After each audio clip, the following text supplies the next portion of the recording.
प्राप्तं मां परिपालयति सततं याचेति बद्धाञ्जलिः चित्तं मद्गुणदोषचिन्तनविदो नूनं मनङ्मा कृथाः श्रीसत्यात्मगुरो त्वदङ्घ्रियुगलं हित्वा न मे सद्गतिः वेदेशमुनिसत्पादा सेवा सम्प्राप्तवैभवान् यादवार्यान् वरसुधा टीकाकारान् वयं नुमः पृथ्वीमण्डलमध्यस्थाः गुणबोधमतानुगाः वैष्णवाः विष्णुहृदयाः तान् नमस्ते गुरून् मम श्रीगुरुभ्यो नमः सृष्टस्थित्यप्ययः नेतिदिशितमो बन्धमोक्षाश्च यस्मात् तस्य श्रीब्रह्मरुद्रप्रभृतिः सुरनरद्वीषशत्रुत्मकस्य विष्णोर्व्यस्ताः समस्ताः सकलगुणनिधिः सर्वदोषव्यपेतः गुणानन्दो अव्ययो यो गुरुपि परमः चिन्तयेतं महान्तम् जन्माद्यसेतोऽन्वयादितरतश्चार्तेष्वभिघ्नस्वराट् तेने ब्रह्मरदाय आदिकवये मुह्यन्ति यं सूरयः तेजो वारिमृदां यथा वीरिमयो यत्र त्रिसर्गो मृषा धाम्ना स्वेन सदा निरस्तकुहकं सत्यं परं धीमहि धर्मप्रोज्झितकैतवोऽत्र परमो निर्मत्सराणां सतां वेद्यं वास्तवमत्र वस्तुशिवदं तापत्रयोन्मूलनं श्रीमद्भागवते महामुनिकृते किं वा परैरीश्वरः सद्यो हृद्यवर्ध्यते अत्र कृतिभिः शुश्रूषुभिस्तत्क्षणात् निगमकल्पतरोर्गलितं फलं शुकमुखादमृतद्रवसंयुतं पिबत भागवतं रसमालयं मुहुरहो रसिकाः भुवि भावुकाः नैमिषे निमिषक्षेत्रे ऋषेः शौनकादयः सत्रं स्वर्गाय लोकाय सहस्रसममासत् यं प्रव्रजन्तमनुपेतमपेतकृत्यं द्वैपायनो विरहकातर आजुहाव पुत्रेति तन्मयतया तरवोऽपि नेदुः तं सर्वभूतहृदयं मुनिमानतोऽस्मि स्वससुसतामखिलसन्मङ्गलानि भवन्तु श्लोकैकपठनश्रवणमात्रेण वक्तुश्च श्रोतॄणां निखिलकलिकृतकल्मषापनोदनपटतरे धर्माद्यखिलपुरुषार्थसाधनीभूते श्रीमन्महाभागवते द्वितीयस्कन्धे अद्य किञ्चित् पूर्वकथा प्रमेय अनुवादः श्रीमद्भागवत तात्पर्यनिर्णये द्वितीयस्कन्धे प्रथमोऽध्यायः श्रीगुरुभ्यो नमः हरिः ओम् हरिः ओम्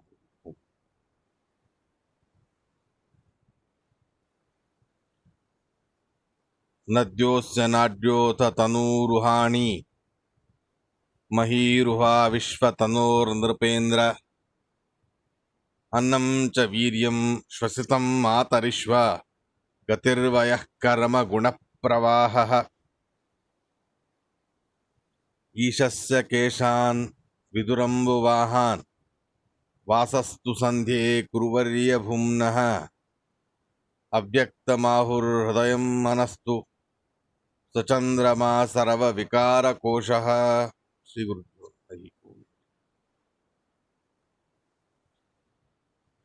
శుకాచార్యులు వారు పరీక్షిత మహారాజు గారికి వైరాజనామకుడైన విరాట్ రూపాన్ని ధరించిన భగవంతుడి గురించి ఆ రూపాన్ని వర్ణన అనేది చేస్తూ ఉన్నారు. నిన్నటిదాకా కొన్ని విషయాల్ని మనం తెలుసుకున్నాం. ఇవాళ మరికొన్ని కూడా చెబుతారు. నద్యోస్త నాడ్యోత తనూరుహాణి, పరమాత్ముడి నరములు, ఆ నరముల ద్వారా నదులు అనేవి సృష్టించబడ్డాయి. ఆ రకంగా నదులు అనేవి ఆ పరమాత్ముడి నరాలని ఆశ్రయించుకొని ఉన్నాయి. తనూరుహాణి మహీరుహాహ, అలాంటి భగవంతుడి నరములు, నాడి మొదలైనటువంటి నరములు, ఇవి నదులకి జన్మస్థానము ఆశ్రయస్థానము కూడా అయి ఉన్నాయి. తనూరుహాణి, పరమాత్ముడి వెంట్రుకలున్నాయి శరీరం మీద. అటువంటి వెంట్రుకలు అవి వృక్షాలకి జనన స్థానం. వృక్షాలు అనేవి ఆ పరమాత్ముడి వెంట్రుకలని ఆశ్రయించుకొని ఉన్నాయి. మహీరుహ విశ్వ తనోర్నృపేంద్ర, సమగ్రమైన విశ్వాత్మకమైన రూపాన్ని ధరించిన ఆ పరమాత్ముడి యొక్క వీర్యం ఏదైతే ఉందో ఆ వీర్యమే అన్నము అని అంటారు శుకాచార్యులు వారు. అన్నము అంటే ప్రాణుల చేత భోగింపబడడానికి వీలుగా ఉండేటటువంటి ఆహారం ఏదైతే ఉందో, ఆ ప్రాణుల చేత ఉపభోగింపడానికి వీలుగా ఉండేటటువంటి ఆహారం ఏదైతే ఉందో అది ఆ పరమాత్ముడి వీర్యము ద్వారా సృష్టించబడి ఉన్నది. ఆ వీర్యము ఎందే ఆశ్రయము కూడా పొంది ఉన్నది. శ్వసితం మాతరిశ్వ, పరమాత్ముడి ప్రాణవాయువు, శ్వాసోచ్ఛ్వాసము అనబడేటటువంటి ప్రాణవాయువులు అవి ముఖ్య ప్రాణమూర్తికి జనన స్థానమై ఉన్నాయి. మాతరిశ్వ అంటే ముఖ్య ప్రాణమూర్తి. అలాగే ఆ ముఖ్య ప్రాణమూర్తి ఆ పరమాత్ముడి శ్వాసోచ్ఛ్వాసాన్ని ఆశ్రయించుకొని ఉన్నారు. గతిర్వయ, ఇక వయస్సు పెరిగిపోవడం అనేది మనం వింటాము కదా. ఆ వయస్సు అంటే ప్రాణులకు ఉండేటటువంటి ఆయుష్, అది భగవంతుడి గతిని, ఆయన యొక్క కదలికలని ఆశ్రయించుకొని ఉన్నది. ఆయన అటు ఇటు నడవడముతో ఈ ఆయుష్యాభిమాని దేవత నిర్మాణమై ఉన్నాడు. ప్రాణుల ఆయుష్ ఇది పరమాత్ముడి యొక్క గతిని ఆశ్రయించుకొని ఉన్నాయి. కర్మ గుణప్రవాహ, ఇక సత్వాది గుణప్రవాహ రూపమైన కార్యములు ఏవైతే ఉన్నాయి కదా, ఈ సత్వ రజ తమో గుణాలు మొదలైనటువంటి గుణాలు మొదలైనవన్నీ కూడా ఆ పరమాత్ముడి కర్మలని ఆశ్రయించుకొని ఉన్నాయి. అటువంటి ఆ కర్మలనే జనన స్థానంగాను కూడా ఇవి పొంది ఉన్నాయి. సత్వరజ తమో గుణాలు అనబడే గుణ ప్రవాహాలు. ఇలా పరమాత్ముడి నాడుల చేత నదులు, శరీరము మీద ఉండే వెంట్రుకల ద్వారా వృక్షాలు, పరమాత్ముడి వీర్యము ద్వారా ప్రాణులు ఉపభోగించడానికి వీలుగా ఉండేటటువంటి ఆహారం, శ్వాసోచ్ఛ్వాసము ద్వారా ముఖ్య ప్రాణమూర్తి, ఆయన నడవడముతో ఆయుష్యాభిమాని దేవత, కర్మ గుణప్రవాహ, ఆయన కర్మలు మొదలైనవి గుణప్రవాహానికి జనన స్థానమై వాటి యొక్క ఆశ్రయానికి అవి స్థానంగా మారాయి అనే మాట చెబుతారు.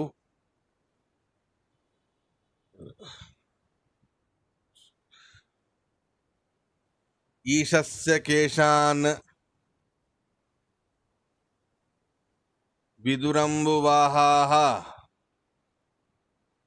ఈశస్య కేశాన్ విదురంబువాహాన్ వాసస్తు సంధ్యే కురువర్య భూమ్నః అవ్యక్తమాహుర్ హృదయం మనస్తు సచంద్రమా సర్వ వికారకోశః. ఈశస్య కేశాన్ విదురంబువాహాన్ వాసస్తు సంధ్యే కురువర్య భూమ్నః అవ్యక్తమాహుర్ హృదయం మనస్తు సచంద్రమా సర్వ వికారకోశాః. ఇక పరమాత్ముడి కేశములు, శిరస్సు మీద ఉండేటటువంటి కేశములు, అవి మేఘాలకి జనన కారణాలై ఉన్నాయి. మేఘాలకి అవి ఆశ్రయము కూడా అయి ఉన్నాయి. అటువంటి మేఘాభిమాని దేవతలు అని తీసుకోవాలి. కేశాన్ విదురంబు వాహాన్, మేఘాలు మేఘాభిమాని దేవతలు, వీటికి జనన స్థానం ఆ పరమాత్ముడి శిరస్సు మీద ఉండే కేశములు. వాసస్తు సంధ్యే, ఆ భగవంతుడు తను ధరించిన వస్త్రం ఏదైతే ఉందో ఆ వస్త్రము ద్వారా సంధ్యే, సంధ్యాభిమాని దేవత ఆవిడ సృష్టించబడ్డారు. పరమాత్ముడి రెండు కళ్ళ ద్వారా పగలు రాత్రి అనే దేవతలు సృష్టించబడ్డారు. మధ్యలో సంధ్యాకాలం ఒకటి ఉంటుందిగా, ఆ సంధ్యాకాలం భగవంతుడి వస్త్రము ద్వారా సృష్టించబడినది. అవ్యక్తము అంటే మూల ప్రకృతి. ఈ మూల ప్రకృతి అనేది భగవంతుడి హృదయాన్ని ఆశ్రయించుకొని ఉన్నది. మూల ప్రకృతికి సృష్టి లేదు, దానికి అస్తిత్వం మాత్రమే ఉన్నది. అనాది నిత్యము. అటువంటి మూల ప్రకృతి లక్ష్మీదేవిని తీసుకోవచ్చు, మూల ప్రకృతిని కూడా తీసుకోవచ్చు, జడ ప్రకృతిని. రెండూ కూడా పరమాత్ముడి హృదయాన్ని ఆశ్రయించుకొని ఉన్నాయి. మనస్తు స చంద్రమాహ.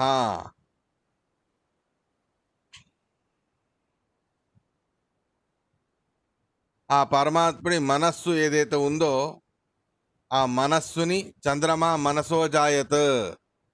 మనస్సు, పరమాత్ముడి మనస్సు చంద్రుడి యొక్క జననానికి కారణమై ఉన్నది. చంద్రుడికి అది ఆశ్రయము కూడా అయి ఉన్నది. ఈ చంద్రుడి చేత నియమ్యమైన మనస్సు ఏదైతే మనకు ఉంటుంది, అంటే మొత్తానికి భగవంతుడి శరీరం, ఆ పరమాత్ముడి శరీరాన్ని ఇత్యాది దేవతలందరూ కూడా ఆశ్రయించుకుని ఉన్నారు. ఏ దేవతలు ఆ భగవంతుడి ఏ అవయవాల దగ్గర ఉన్నారో అలాగే ఆ దేవతలు మన శరీరంలో ఉండే మన అవయవాల్లోనూ కూడా అక్కడ ఉంటారు. మనకు భగవంతుడికి వ్యత్యాసం ఏమిటి అంటే భగవంతుడి ద్వారా ఆశ్రయం పొందుతారు, మనకు ఆశ్రయాన్ని ఇస్తారు. మన మనస్సులోనూ చంద్రుడు ఉంటాడు, మన జ్ఞానేంద్రియానికి అశ్విని దేవతలు ఉంటారు. ఇక్కడ చెప్పిన దేవతలందరూ కూడా మన నరాలకి, ఎముకలకి మొదలైన వాళ్ళందరికీ కూడా ఆ దేవతలు అనే వాళ్ళు ఉంటారు. ఆ దేవతలు మొదలైన వాళ్ళు ఉండడం మనకు సంబంధించి, మనకు ఆశ్రయం ఇవ్వడానికి, భగవంతుడికి సంబంధించి ఆశ్రయము పొందడానికి. కాబట్టి ఈ దేవతలందరూ కూడా పరమాత్ముడి శరీరంలో ఎక్కడెక్కడ ఆశ్రయం పొంది ఉన్నారో మన శరీరంలోనూ కూడా వాళ్ళు అక్కడక్కడ ఆశ్రయాన్ని ఇవ్వడానికి, మనకు ప్రేరణ చేయడానికి అక్కడక్కడ వాళ్ళు స్థానం చేసుకుని ఉన్నారు. అటువంటి ఆ పరమాత్ముడి యొక్క వస్త్రము ద్వారా సంధ్యాకాలము, 2 సంధ్యాకాలం అంటూ ఉపర వస్త్రము, క్రింది వస్త్రం, 2 వస్త్రాలు కాబట్టి 2 సంధ్యాకాలాలు. ఒకటి పగలు రాత్రికి మధ్యలో ఉండే సంధ్యాకాలం, రాత్రి అయిన తర్వాత పగలవ్వడానికి మధ్యలో ఒక సంధ్యాకాలం ఉంటుంది, ఆ సంధ్యాకాలం. ఆ 2 సంధ్యాకాలాలు కూడా భగవంతుడి ఉపర వస్త్రము, క్రింది వస్త్రము, పైన ఉండే వస్త్రము, క్రింది వస్త్రము, ఈ 2 వస్త్రాల ద్వారాను కూడా అవి జననం అనేది పొందాయి. కర్మాభిమాని దేవతలు పరమాత్ముడి యొక్క వ్యాపార విశేషం, అక్కడిక్కడ కదలికలతో కర్మాభిమాని దేవతలు వాళ్ళు జననం అనేది పొందారు. మనస్సు ద్వారా చంద్రుడు సృష్టించబడ్డాడు. ఈ మనస్సు అంటే ఏంటి అన్నదానికి ఒక విశేషణాన్ని కలుపుతారు భాగవతంలో. సర్వ వికార కోశత్వోక్తిర్యుక్త మనస్సు స చంద్రమాహ సర్వ వికార కోశాహ. సర్వ వికార కోశములు అంటే నానా ప్రకారాలుగా భయము, భక్తి, దుఃఖము, ఆనందము, ఇవే మొదలైనటువంటివి భావనలు మనకు కలిగినప్పుడు మన మనస్సులో అటువంటి వికారాలు కలుగుతూ ఉంటాయి. అటువంటి సకల వికారాలకి ఆశ్రయమై ఉన్నటువంటి మన మనస్సు, అది చంద్రుడి నిలయం. మన మనస్సులోనూ చంద్రుడు ఉంటాడు, భగవంతుడి మనస్సులోనూ చంద్రుడు ఉంటాడు. భగవంతుడి మనస్సుని ఆశ్రయించుకొని ఉంటాడు, మనకు ఆశ్రయాన్ని ఇచ్చి ప్రేరణని చేయడానికి, మనల్ని ఉద్ధరించడానికి మన మనస్సులోనూ కూడా ఉంటాడు. అదే చంద్రుడు. చంద్రమా సర్వ వికార కోశాహ. సర్వ వికార కోశ, దుఃఖము, ఆనందము ఇవే మొదలైనటువంటి భావనలు కలిగినప్పుడు మనకు ఒక రకమైన వికారం కలుగుతుంది మనస్సులో. అటువంటి ఆ వికారములన్నిటికీ కూడా ఆశ్రయమైనటువంటిది మన మనస్సు, ఆ మనస్సు చంద్రుడి చేత నియమింపబడేది. చంద్రుడు మాత్రమే కాదు, ఇంద్రాది దేవతలందరూ కూడా ఉన్నారు. ముఖ్యంగా కొంతమంది దేవతల విషయం మాత్రం ఇక్కడ ప్రస్తావన అనేది చేశారు.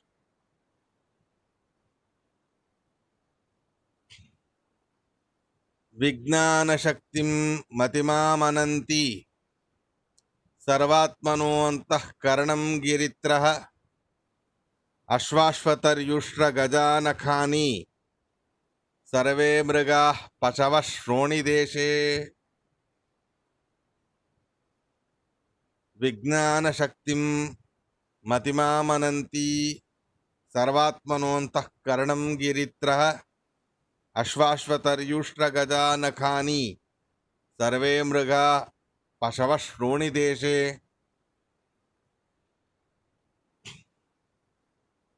ఇక విజ్ఞాన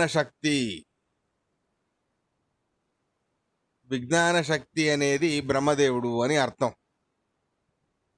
ఆ బ్రహ్మదేవుడు భగవంతుడి బుద్ధి ద్వారా జన్మని పొందారు. ఆ పరమాత్ముడి బుద్ధిని ఆశ్రయించుకొని ఉంటారు. అలా చతుర్ముఖ బ్రహ్మదేవుడే విజ్ఞాన శక్తి. ఆయన పరమాత్ముడి బుద్ధిని ఆశ్రయించుకొని ఉన్నారు. అక్కడ బ్రహ్మదేవుడు పరమాత్ముడి ద్వారా జన్మని కూడా పొందారు. సర్వాత్మనో అంతఃకరణం గిరిత్రః. గిరిత్రః అంటే కైలాసపతి అయిన రుద్రదేవుడు. ఆ కైలాసపతి అయినటువంటి రుద్రదేవుడు కైలాస రక్షకో రుద్ర అని అంటారు యాదవారులు వారు. కైలాసానికి కూడా పతి అయినవాడు భగవంతుడే, స్వామి అయినవాడు నారాయణుడే. కానీ కైలాసాన్ని రక్షించడానికి బాధ్యతని అప్పజెప్పింది రుద్రదేవుడికి. కాబట్టి కైలాస రక్షక రుద్ర అని యాదవారుల వారు తమ వ్యాఖ్యానంలో చెబుతారు.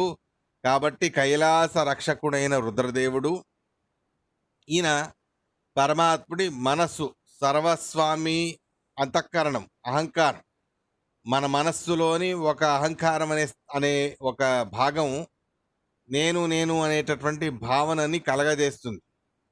అటువంటి ఆ భావనని కలగజేసే ప్రదేశం ఏదైతే మనస్సులో ఉన్నదో ఆ మనస్సు మొత్తానికి దానికి నియామకుడై అభిమాని దేవతగా రుద్రదేవుడు ఉన్నాడు. రుద్రదేవుడే ఆ మనస్సు ద్వారాను కూడా జన్మని పొందారు. అలా జననము పొందారు, ఆశ్రయము కూడా పొంది ఉన్నారు. మొత్తానికి సర్వాత్మన మన మనస్సు సంపూర్ణంగాను కూడా రుద్రదేవుడి అధీనం. విశేషంగా ఆయనకు మాత్రమే సంబంధించింది. మన మనస్సులో అహం నేను అనేటటువంటి భావన కలగజేసే ఒక ప్రక్రియ. ఆ ప్రక్రియకి అభిమాని దేవత అయి రుద్రదేవుడు ఉన్నారు. అశ్వాశ్వతర్యుష్ట్ర గజ నఖాని. అశ్వము, అశ్వతరి, ఉష్ట్రము, గజము మొదలైనటువంటి ప్రాణులు.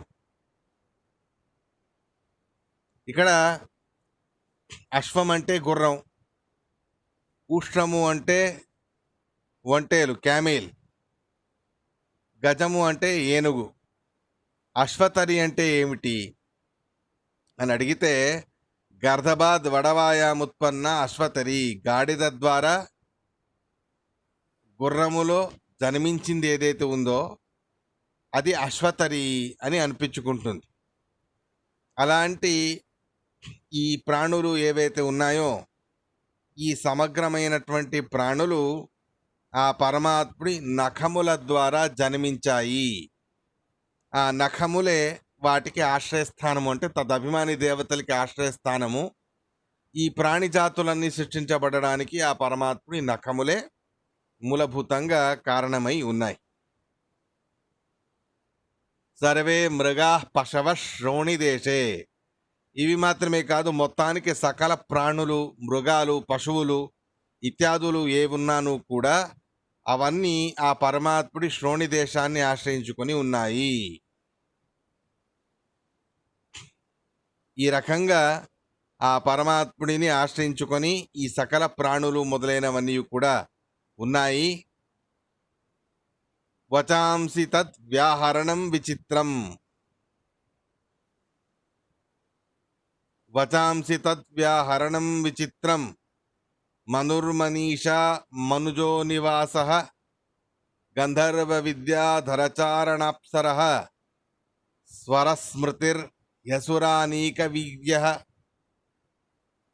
వచాంసి తద్వ్యాహరణం విచిత్రం మనుర్మనీషా మనుజో నివాస గంధర్వ విద్యాధరచారణాప్సర స్వరస్మృతిర్యసురానీక వీర్య వచాంసి తద్ వ్యాహరణం విచిత్రం. ఇక వచనములు మనం మాట్లాడుకునేటటువంటి వచనములు అనేవి ఏవైతే ఉన్నాయో అలాంటి ఆ వచనములకి అభిమాని అయినటువంటి దేవతలు ఉన్నారు. వాళ్ళందరూ కూడా ఆ పరమాత్ముడి యొక్క వ్యాహరణం అంటే శబ్దోచ్చారణం, ఆ పరమాత్ముడి యొక్క శబ్దాన్ని ఉచ్చరించేటటువంటి ఒక ప్రక్రియ, ఆ శబ్దాన్ని ఉచ్చరించేటటువంటి ప్రక్రియతో వీళ్ళందరూ కూడా జన్మని పొందారు. వచాంసి తద్ వ్యాహరణం విచిత్రం, చిత్ర విచిత్రమైన అన్ని రకాల భాషలు, అన్ని రకాల శబ్దాలు మొదలైనవన్నీ ఏవైతే ఉన్నాయో ఇవి విశేషంగా పరమాత్ముడి యొక్క శబ్దోచ్చారణము ద్వారా అవి జన్మని పొందాయి. ఈ రకంగా ఆ పరమాత్ముడి యొక్క వివిధ ప్రకారాలుగా ఉండేటటువంటి వ్యవహారాలు ఆయన ఉచ్చరించే శబ్దాల ద్వారా ఏదైతే ఉందో అటువంటి ఆ శబ్దాల ద్వారా ఈ రకంగా ఈ సకల శబ్దాలు అంటే మనం వ్యవహారానికి ఉపయోగించుకునేటటువంటి సకల భాషలు మొదలైనవన్నీ కూడా ఈ రకంగా సృష్టించబడ్డాయి.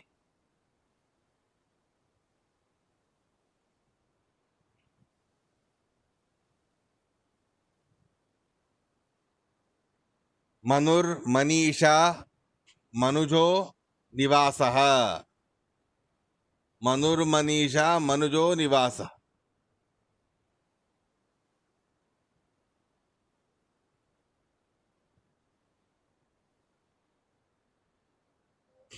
మనుజ అంటే మనుష్యులు.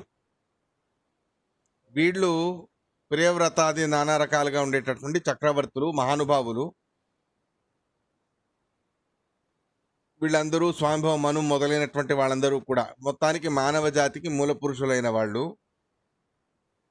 అలాంటి మను, స్వామిభవ మను మొదలైన వాళ్ళు. మనీషా అంటే విచార బుద్ధి, విచారము ఇది చేయాలా ఇది చేయకూడదా అనబడేటటువంటి విచారాన్ని సంబంధించి ఏదైతే ప్రక్రియ ఉన్నదో దాన్ని మనీషా అని అంటారు. ఇక మనుజహ అని అంటే మను గారి ద్వారా జన్మించిన వారు, ప్రియవ్రత మహారాజు మొదలైనటువంటి వాడు. ఇలా స్వయంభవ మను గారు విచారణ శక్తి, ప్రియవ్రత మహారాజు మొదలైనటువంటి వాళ్ళు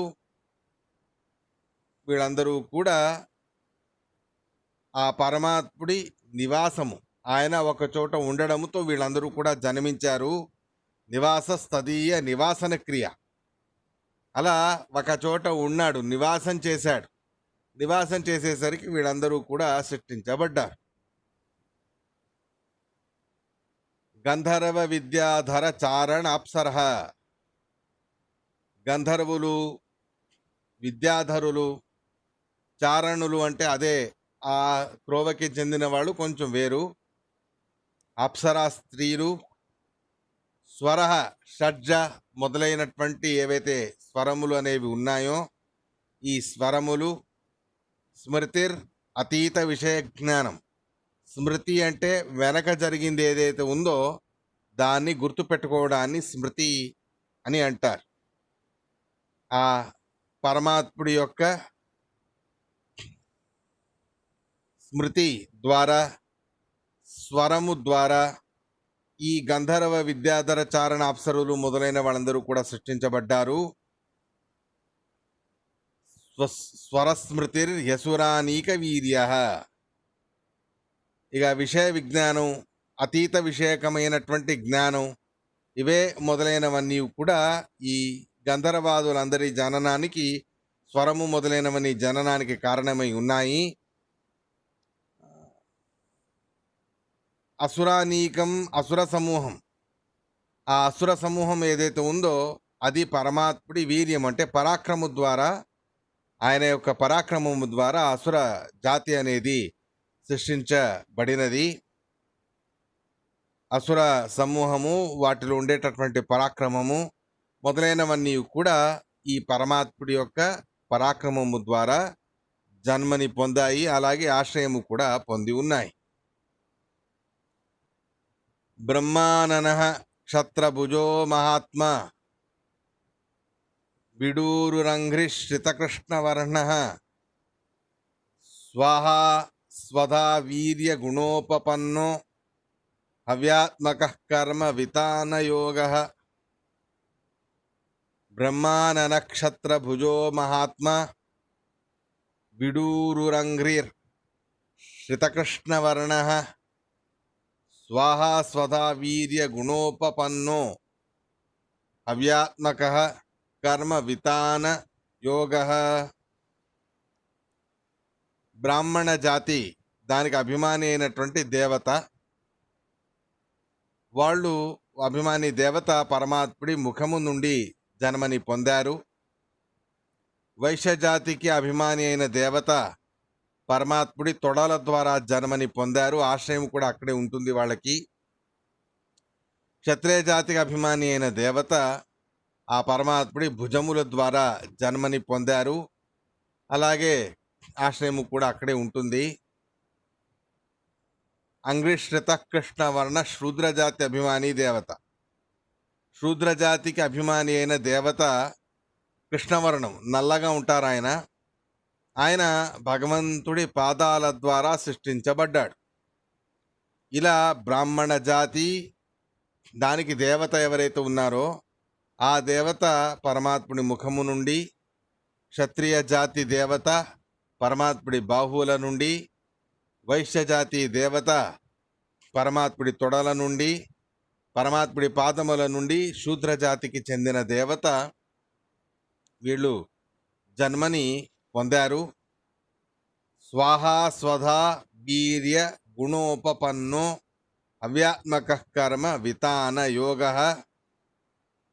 యానసావీశ్వర విగ్రహస్య యస్సన్నివేశ కథితో మయా తే సంధార్యతేస్మిన్ వపుషీ స్తవిష్టే మనస్వబుద్ధ్యాన యతోస్తి కించిత్.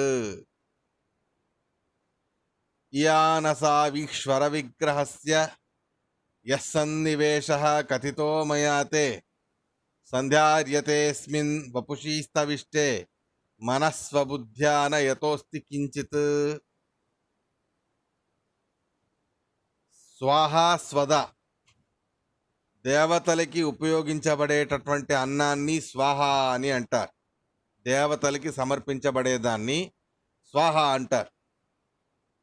పితృదేవతలకి సమర్పించబడేటటువంటి, పితృదేవతల కోసం ఉపయోగించబడేటటువంటి అన్నాన్ని స్వధా అని అంటారు.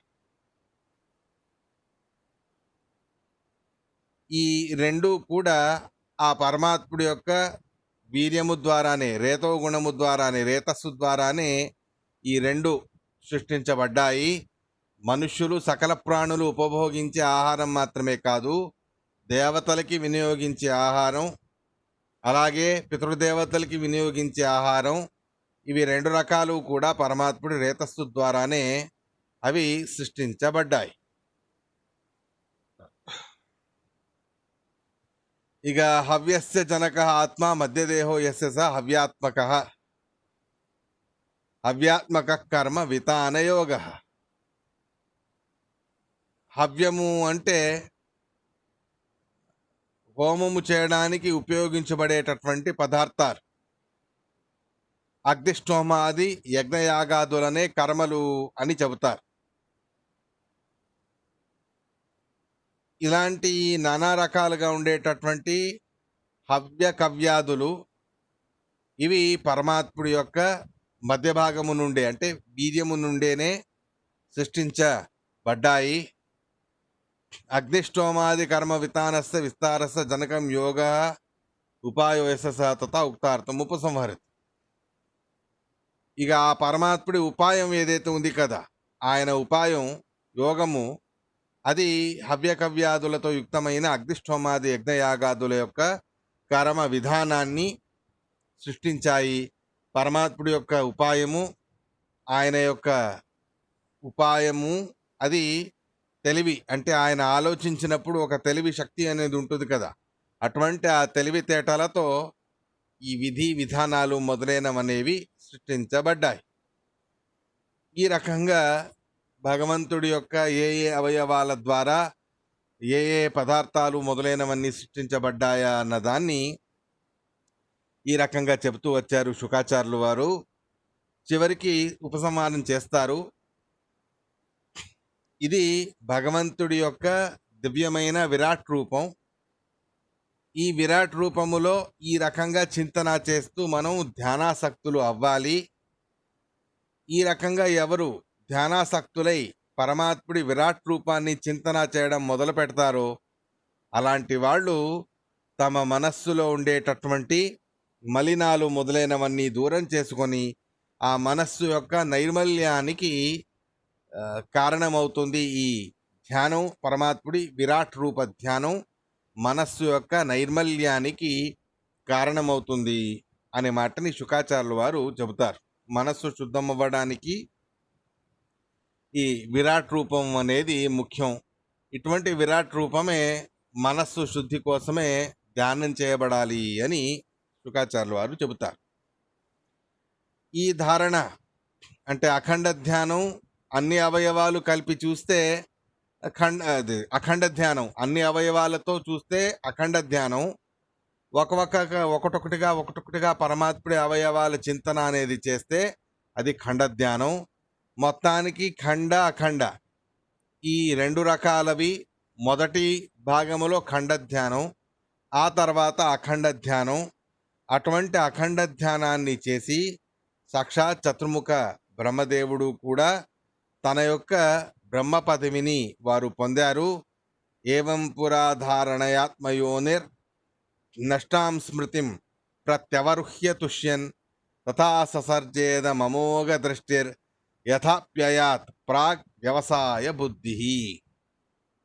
ఇలా ఆ పరమాత్ముడి యొక్క విరాట్ రూపాన్ని చింతన చేసి ఆ దివ్యమైన విరాట్ రూపాన్ని ధ్యానం చేసి శక్తిని పొంది పరమాత్ముడి అనుగ్రహాన్ని పొంది ఆ తర్వాత అదే క్రమలో ఆ లోకాల్ని చూశారు. చూసి ఆ లోకాల్ని నానా రకాలుగాను కూడా నిర్మాణం అనేది చేశారు చతుర్ముఖ బ్రహ్మదేవుడు. ఇలాంటి విరాట్ రూపాన్ని పూర్ణంగా ధ్యానం చేసే సామర్థ్యం ముఖ్యంగా చతుర్ముఖ బ్రహ్మదేవుడికి ఉన్నది. మనము కూడా మన యోగ్యతకు తగ్గట్టు ఎంతైతే అంత ప్రయత్నం చేసి ఆ పరమాత్ముడి రూపాన్ని అఖండ ధ్యానము అనేది సాధించేంత వరకు ఖండ ధ్యానాన్ని మొదలుపెట్టి ఈ రకంగా క్రమక్రమంగా దాంట్లో పట్టుని సాధించాలి అని ఈ రకంగా ఆ ధ్యాన ప్రక్రియని ఇంతటితో సమాప్తి చేస్తారు శుకాచార్యులు వారు. ముందు రెండవ అధ్యాయంలో రెండవ శ్లోకానికి తాత్పర్యం అనేది ఉన్నది.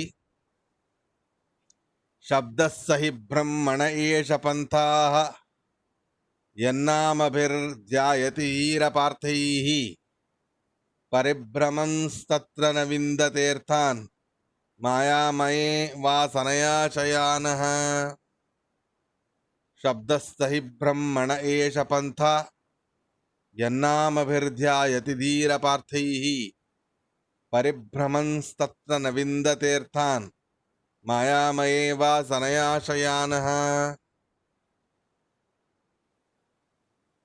శబ్దస్సహి బ్రహ్మణ ఏష పంథా, ఏష హరి, ఈ భగవంతుడే ఆయనని చేరుకోవడానికి మనకు మార్గము, ఆయనే మనకు గమ్యము కూడా, గమ్యస్థానము కూడా ఆయనే, మార్గము కూడా ఆయనే. అటువంటి ఆ పరమాత్ముణ్ణి సరిగ్గా అర్థం చేసుకోకుండా ధీరపార్థై, అపార్థంగా అంటే ఇంకొక రకంగా అన్యథాకారంగా ఆ పరమాత్ముడి గురించి తెలుసుకుంటారు.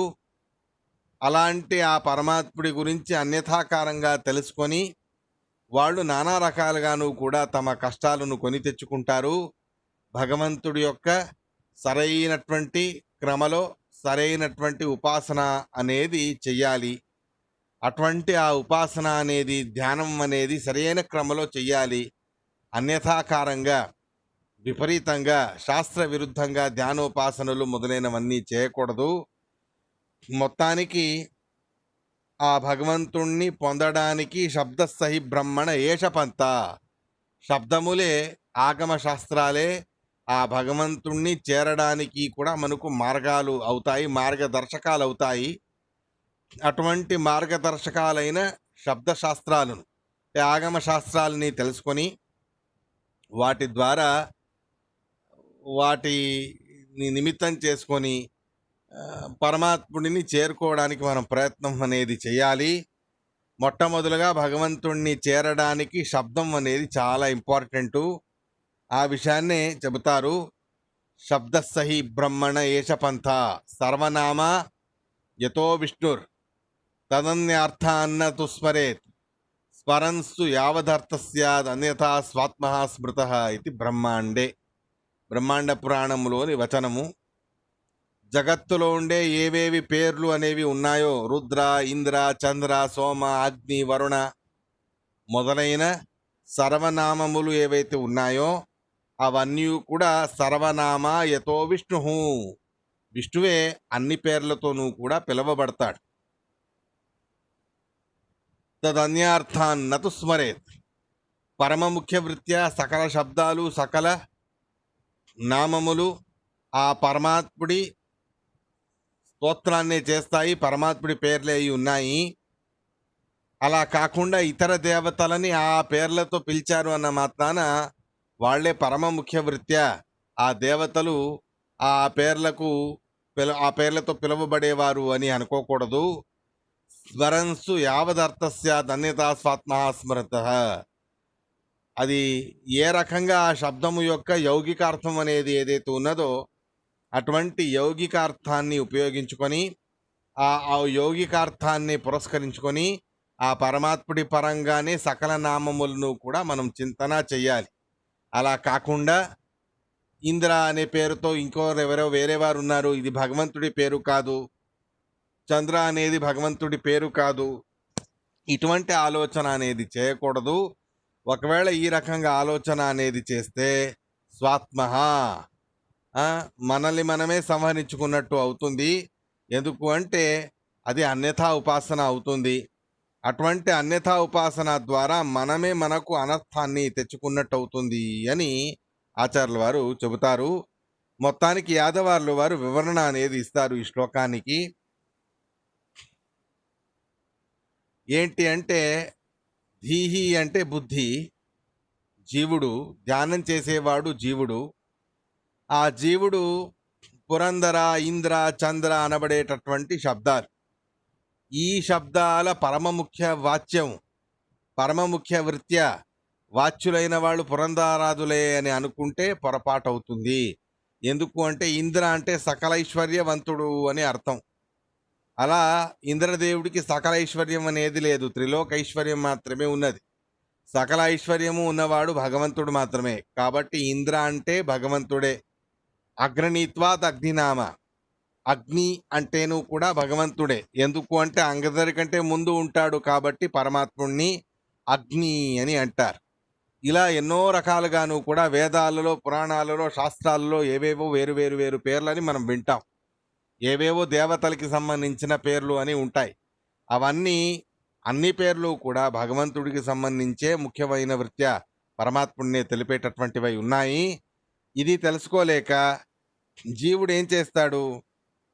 మాయామయే, ఆ పరమాత్ముడి ఇచ్ఛాధీనంగా ఉంటూ సాంసారికమైన బంధనాల్లో చిక్కుకొని ఈ వేరే వేరే శబ్దాలతో వేరే వేరే వేదమంత్రాలు వేరే వేరే దేవతల్ని చెప్తూ ఉన్నాయి అని ఈ రకంగా ఆలోచన అనేది చేస్తాడు. ఇది సరైనటువంటిది కాదు. బ్రహ్మ అంటే గుణపూర్ణుడైన వాడు పరమాత్మ. అటువంటి అపరిమితుడైన పరమాత్మ, ఆ అపరిమితుడైన పరమాత్మని చెప్పడానికేనే సకల శబ్దాలు అనేవి ఉన్నాయి. వేదోక్త ఆగమోక్త సకల శాస్త్రాలు ఏవైతే ఆగమాలు అని అంటామో అవన్నీ కూడా భగవంతుడినే స్పష్టంగా ముఖ్య వృత్యా చెబుతాయి. అక్కడ ఎవరిదైనా గొప్పతనం చెప్పబడింది అంటే ఆ పేరు ఎవరిదైనా కావచ్చు, కానీ అది భగవంతుడే అనేది మనం అర్థం చేసుకోవాలి. లింగ పురాణంలో రుద్రదేవుడి గొప్పతనం చెబుతారు, గణపతి పురాణంలో గణపతి గురించి చెప్తారు, అగ్ని పురాణంలో అగ్నిదేవుడు గొప్పవాడు అని చెప్తారు. ఇలా ఇతర పురాణాలలో అజ్ఞాతి దేవతల గురించి చాలా గొప్పగా సర్వోత్తములుగా చెప్పబడితే అక్కడ చెప్పినవన్నీ కూడా అవి భగవంతుడి పేర్లే. అక్కడ చెప్పబడిన మహిమలన్నీ కూడా ఆ భగవంతుడి మహిమలే అనేటటువంటి విషయాన్ని మనం తెలుసుకోవాలి. ఈ రకమైనటువంటి శబ్దశాస్త్రాలు అనబడే ఆగమ శాస్త్రాలు ఏ పురాణమైనా సరే, ఏ శాస్త్రమైనా సరే, అక్కడ ప్రస్తావించబడిన సర్వనామములు సర్వ పేర్లు ఏవైతే ఉన్నాయో అవన్నీ కూడా పరమ ముఖ్య వృత్యా భగవంతుణ్ణే చెబుతాయి. లక్ష్మి, పార్వతి, దితి, అదితి, వినత, కద్రు, సరమ ఇత్యాది ఏ శబ్దం వచ్చినా, ఏ పేరు వచ్చినా, స్త్రీ పురుష శబ్దాలు ఏవైనా సరే అన్ని శబ్దాల ద్వారాను కూడా శబ్దాలు, ప్రత్యయాలు, ఉపసర్గాలు అన్నిటి ద్వారాను కూడా పరమ ముఖ్య వృత్యా వాచ్యుడైన వాడు ఆ పరమాత్మ. అలాంటి ఆ పరమాత్ముడే సకల శబ్ద వాచ్యుడు అనేదే పరమ ముఖ్యమైనటువంటి పంథ మార్గము. ఆ పరమాత్ముడిని చేరుకోవడానికి అది తెలుసుకోకుండా వేరే వేరే శబ్దాలు ఉన్నాయి కదా అని వేరే వేరే దేవతల గురించి భావించి అలా సంసార సాగరంలో భ్రమణం అనేది చేస్తూ చేస్తూ చివరికి నానా రకాలుగా కష్టాలను కొని తెచ్చుకుంటారు. అలా ఉండకూడదు. ఈ రకంగా ఆ సకల శబ్దాలు కూడా భగవంతుణ్ణి చెబుతాయి అనేది మొట్టమొదటిగా మనం శబ్దశాస్త్రాలలో ఉండబడేటటువంటి ఆగమ శాస్త్రాల్లో చెప్పబడేటటువంటి ఏవైతే శబ్దాలు ఉన్నాయో అవన్నీ పరమ ముఖ్య వృత్యా భగవంతుడినే చెబుతాయి అనే భావనని తెలుసుకుంటేనే, ఆ భావన అనేది ఉంటేనే మనం సరైనటువంటి మార్గంలో నడిచినట్టు అని శుకాచార్యులు వారు చెబుతారు. ఇదే ఈ సందర్భానికి సంబంధించి తాత్పర్యాలు కొన్ని ఉన్నాయి. వాటిని మళ్ళీ రేపటి రోజు తెలుసుకుందాం. ఇవాటికి శ్రీకృష్ణ అర్పణమస్తు.